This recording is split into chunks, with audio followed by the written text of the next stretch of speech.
Hi friends, இந்த பதிவில் நாம் அக்ஷர பிரம்ம யோகம் 8வது அத்தியாயம் ஸ்ரீமத் பகவத்கீதையில் சுருக்கமாக காணலாம். ஓம் ஸ்ரீ பரமாத்மனே நமக. அதாஷ்டமோத்யாயः. 8வது அத்தியாயம் அக்ஷர பிரம்ம யோகம்.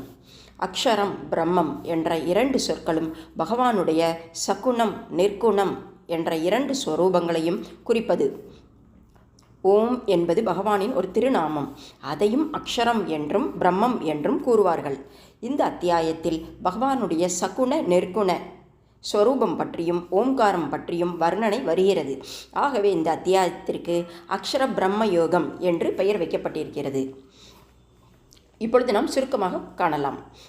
ஸ்லோகம் 1-2 பிரம்மம் அத்தியாத்மம் முதலியன பற்றிய அர்ஜுனனுடைய 7 கேள்விகள் உள்ளன.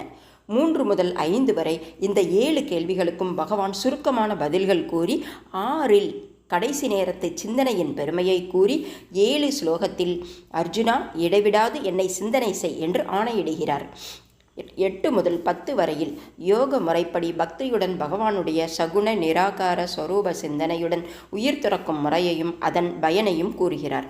11 முதல் 13 வரையில் பரமாத்மாவினுடைய நிர்குண ஸ்வரூபத்தின் பெருமையை கூறி உயிர் பிரியும் தருணத்தில் யோக தாரணை மூலம் நிர்குண பிரம்மத்தின் ஜபம் தியானம் செய்யும் முறை பயன் இவற்றை கூறுகிறார்.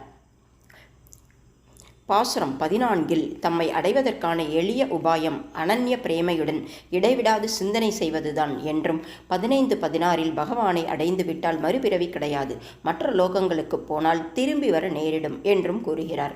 17 முதல் 19 வரையில் பிரம்மாவின் இரவு பகலின் கால அளவை பற்றி சொல்லி பிராணிகளின் உற்பத்தி பிரளயம் பற்றியும் வர்ணிக்கிறார்.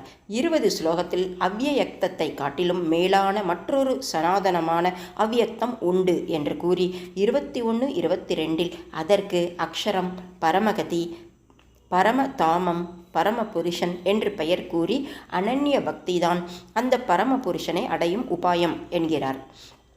23 முதல் 26 வரை சுக்ல கிருஷ்ண கதிகள் அவற்றின் பயன் இவற்றை விவரித்து 27 ஸ்லோகத்தில் இந்த 2 கதிகளை அறிந்த யோகிகளின் பெருமையை கூறி நீ அத்தகைய யோகி ஆவாய் என்று அர்ஜுனனுக்கு கட்டளையிடுகிறார்.